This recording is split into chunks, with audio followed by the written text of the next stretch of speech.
Hello everyone and welcome back to Let's Play Illusion of Gaia. In the last part we got here to the natives' village and found out our next destination is the dungeon of Angkor Wat.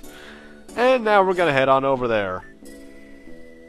Now, Angkor Wat, it's nowhere near as annoying or confusing even as the mountain temple, but it makes up for that in pure difficulty. Ugh. Through the jungle, 3 days' journey from the native village, there's a huge temple. That is really bare bones there, Will. Now, the enemies in this dungeon, there are quite a few, and I won't explain them all right now, but easily some of the more annoying ones are on the outside portions, like that bush there.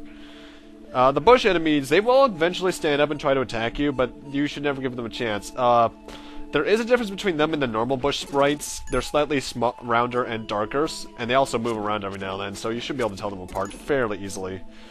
And then you got these guys, one of my least favorite, if not my least favorite enemy type in the game, the neck demons, essentially. Now, you might be noticing that an HP bar isn't showing up. That's because there are technically two parts to the enemy, the head itself and the body. To be able to actually damage the body, you need to destroy the head with 2 to 3 strikes to its actual head when attacking. If it retracts completely back to the body, they regenerate their health. After you destroy the head, though, the eye will reveal itself on the body, and then you can damage it fully. Then you got flies, who are, well, flies. They zoom all over the place and are rather annoying to hit. Don't do much damage, though. And that's it for the outdoor sections. We'll get into the indoor section enemies later.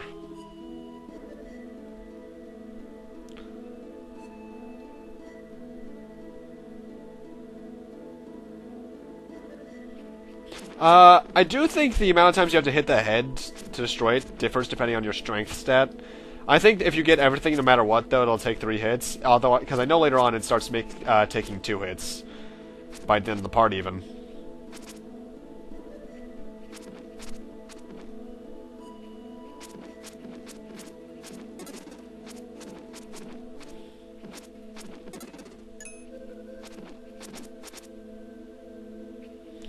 What do these guys remind me of? It's something from a beat-em-up, I think. Oh, I don't know why actually, but they remind me of the Mousers from TMNT, or more accurately, Teenage Mutant Ninja Turtles, the good cartoon series, because the '80s series was awesome. Though admittedly, I do have a soft spot for the 2003 series, I think it was. Let's all be honest. Best Turtles is the original comic Turtles and original movie Turtles. The Michael Bay one was just, ugh.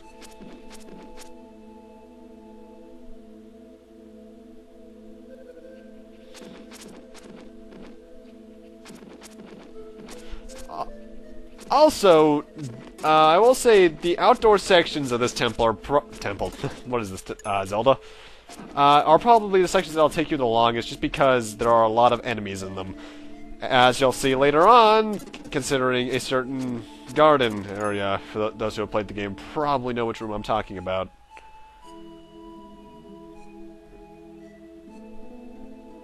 Though I gotta admit, I really like the look of Angkor Wat.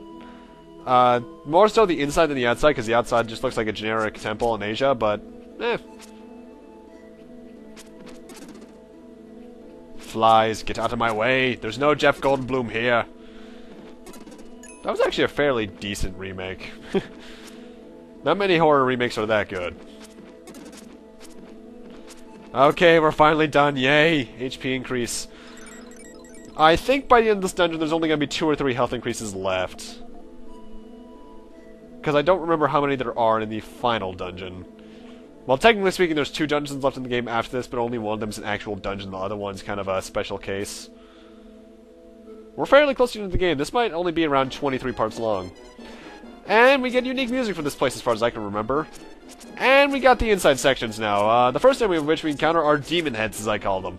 They fly all around the place, are rather annoying to hit, and they have an attack where they split into 2 flickering heads that are completely invulnerable. When they start reforming, they will go back to the original location, but beyond that, they're pretty annoying. Then we got rock golems. These guys are deceptively weak. They hurt, yeah, via touch damage or their actual attack, which they're invulnerable during. But Psycho Dash and the Psycho Dash, Slide, and even Spin all do a lot of damage towards them. Spin especially is like their weakness. So if you can do that against them, do it.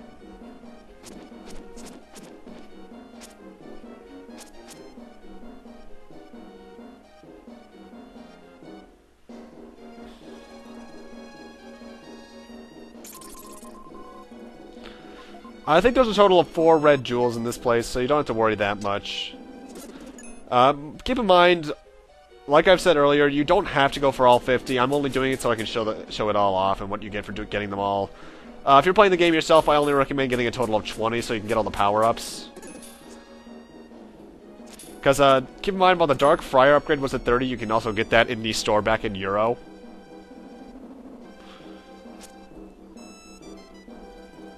Also, this song reminds me of a song from Final Fantasy V, but I can't remember where in the game it plays. And we got another new enemy, Purple Demon Heads. These guys are similar to the Sparks, I think it is in Zelda, where they'll go across the wall only and will continually do so. The more you hit them, the faster they get, by the way. And another new enemy, there's Scorpions. There's 2 variations of these guys. Ones that have 30 health and ones that have 20 health. The 30 health ones, well, first off, their attack pattern is the exact same. You can either shoot a blue energy ball out of their bellies, or they can essentially lay eggs to 4 little green slime ball things. The ones with 20 HP take about 2 hits to take down at our strength. The other ones around 4. I don't know why there's 2 variations of them, but there are. And they hurt, by the way.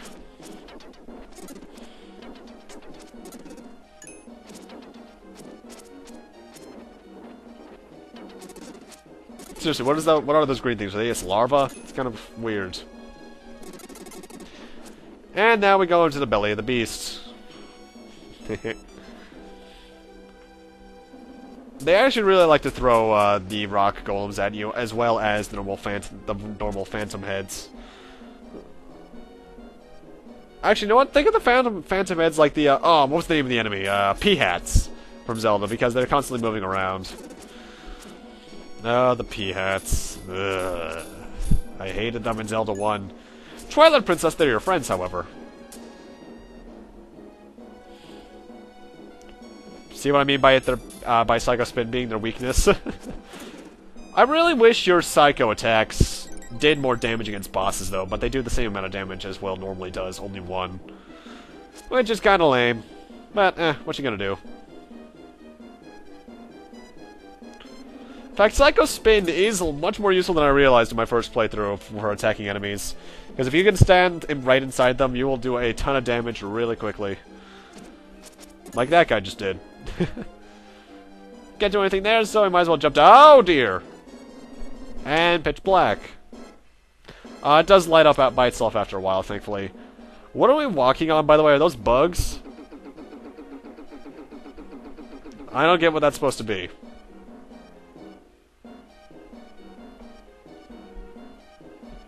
Oh, great. 2 of these guys at once.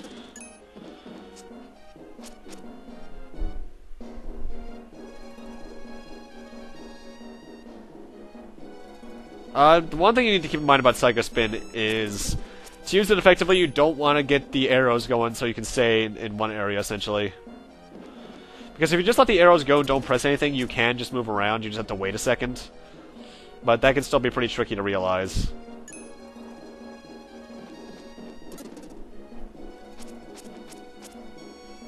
I will say, when the purple demon heads are at their fastest, they are really hard to hit. But nothing too bad overall. Is this one of the weaker ones? Yes, it is! See what I mean by there being 2 different types? Anyway, I was getting nervous at this point, because if you haven't realized, I have 2 health points left. However, I know for a fact from my first playthrough that I was in a very similar predicament to that point. By killing all the enemies in this room, which is a total of a demon head and 4 scorpions, I get an HP increase. So I have to be really careful and just not get hit one more time, because I have 1 more. I'll admit, I was sweating!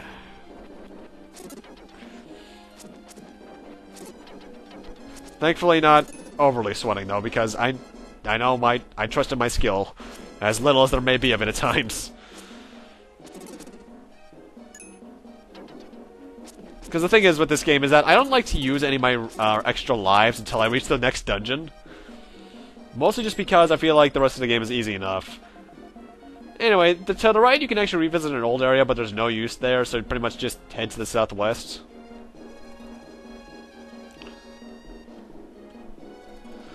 And the rock golems actually do have another attack as they're showing off now. They can actually jump off ledges and land on the floor below them, and they will cause rocks to fall from the ceiling. So be careful about that.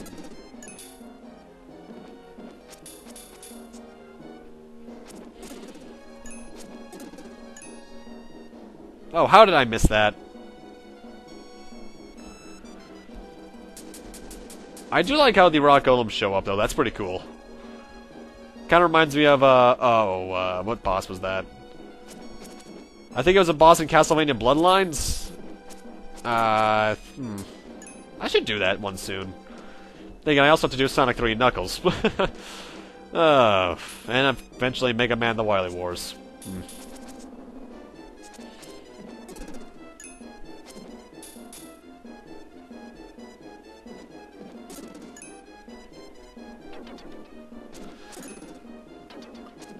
Thankfully, the weaker variations of scorpions aren't, like, ultra rare. They are more common than you'd think.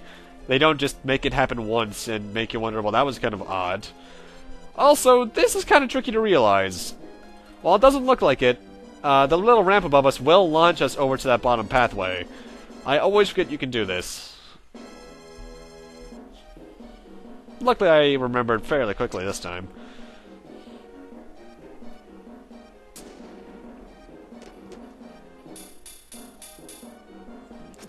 You know, I kind of wish if you ran into a spinning rock golem while spinning, that you did more damage towards them. That would be pretty cool. Because I think you might either be... Actually, no, I think you're spinning the exact same direction, so it wouldn't really do anything. You just kind of help each other spin faster, really.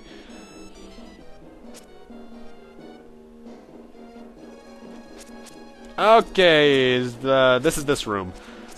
This is a rather lengthy room. Not because the enemies are that bad. In fact, we're in the exact same room that was the first room inside. It's the fact that there's about 10 purple demon heads. Only 3 of them are moving, so if you know how to use Psycho Spin, Dash, or even Slide, you can take them out pretty quickly. But the active ones, you're gonna need to know how to hit right. Come on. Okay, you ran into my back and that somehow killed you.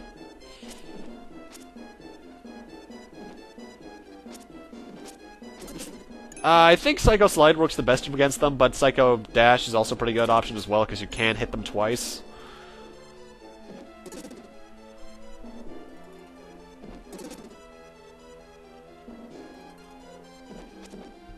Or you could just fail at it.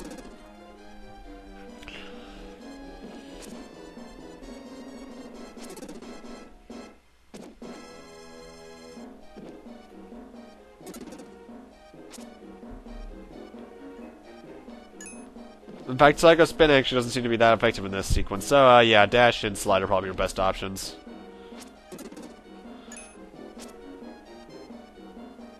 And the last enemy in this room is a normal scorpion. Actually, no, that's a weaker scorpion. Or no, that was a normal one. And by defeating that guy, we actually have made a shortcut back to the entrance. So if you ever need to, you can come back here quicker. Oh boy, this place. Prepare to fast forward! Preparing to fast forward! Fast forward! Fast forwarding! I hate this place. This is the garden. There's a total of 39 enemies in here, and it takes forever. I think this Fallout footage, when not being fast forwarded, was about 5 minutes. So yeah, I decided, screw that, let's fast forward all this. And have some Martin Elko music, because I love that game's soundtrack. I should do that at some point. The enemies you'll encounter in here are the exact same as they were back in the entrance area. A lot of neck demons, bushes, and flies. You can also find some skeletons in here that you can talk to. That dark space there you can turn to Freedom into, but I wanted to wait until I finished pretty much every enemy that I needed to finish off with Will. Because the thing is, if you've killed with every enemy with Will, you'll notice that you're still missing one enemy. There is a single bush that you cannot reach unless you have Dark Friar, which I think is a stupid move, game. Mind you, I get it. You really want to be freed at any point you can, but still.